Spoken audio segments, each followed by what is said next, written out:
be a crook? Okay. Like a crook. What is a top translator, really? And the pig on the end is in the corner. But anyway, I want to thank you for the opportunity again to speak with you this evening. I have many questions to read. Many of my peers have stated these facts already, and a lot of my questions begin with why. And, you know, if this proposed power plant is so environmentally friendly and safe, why is Invenergy then so deceitful? Why is Invenergy not been forthcoming? Why did it take a 40 data request from the town of Burrillville to Invenergy? And over 1.5 years to get this information, and still, we don't even have the diagrams for the blueprint. We don't have planning, zoning, nothing. So while the power plant looked wonderful up there for Mr. Nyland, it's immaterial. It's really not the picture of the plant that you think is going to be there. They don't even know. You know, the excuses Invenergy provides to the zoning and planning boards is that Burrillville doesn't understand the process of building a power plant. Their excuse for not answering questions properly is that the questions do not have the correct verbiage and magical words. You've heard that tonight. They continue to play games and contradict themselves in statements. This is their business.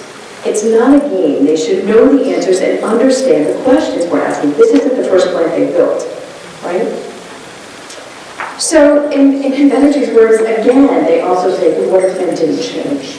But it did, and it has. You heard it tonight. Fall River, Narragansett, Johnston, which is in Superior Court. It's all a little shaky and shady.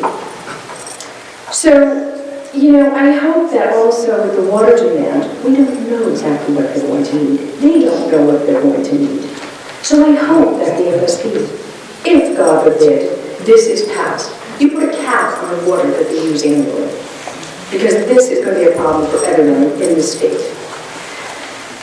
The other thing is, Invenergy came to Burrillville in Rhode Island thinking that the town and the state were frankly filled with a bunch of hicks, and we didn't understand anything. We didn't have any scientific knowledge. Shame on them. Invenergy has been scoping out this area since 2012. They've had no concrete water source for the project when they submitted their application in October of 2015. But what they didn't anticipate is the power of the internet and the unified strength of the people of Rhode Island. We all know we hear the lies, twisted, and illogical statements and false claims. We don't even need this power. The ISO has stated that. They have been barred entering the auction. They can't even sell the power. It's evident to myself and my peers that we know way too much about power plants than we care to. We've learned a lot in the past 2 years. Actually, we did come here a year and a half, 2 years ago in November to the open house. And I quote you, I left here after I heard the wonderful birds chirping in my ears, and Mr. Nyland walking around saying, this is going to be wonderful, you know, they're doing everything. And I said to my husband, this isn't going to be that bad. He said, wait. I only have 30 seconds. I will leave you with this one statement. We really need to know everything they're going to do. We need a disaster recovery plan. 33 years ago, there was a disaster in India, in Bhopal. It killed over 15,000 people. And they're still dealing with the issues of that today. Contaminated water, birth defects, mental defects, deaths, everything. So it is your job and imperative to understand what they're going to put in this land and this property.